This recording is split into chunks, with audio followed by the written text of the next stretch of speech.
この今、船の左手、この困ったこの辺りね、ちょっとワーク消してて雰囲気が変わって、テレビなんかよく映ってる場所にね、旅番組がよく映ってます。映画の撮影も使ってます。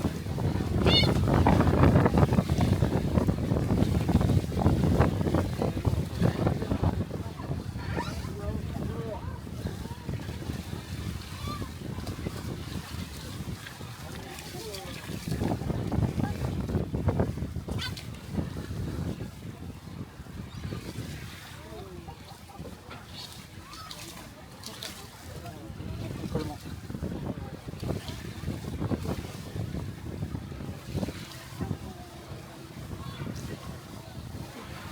これやって。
昔から船になってないんです。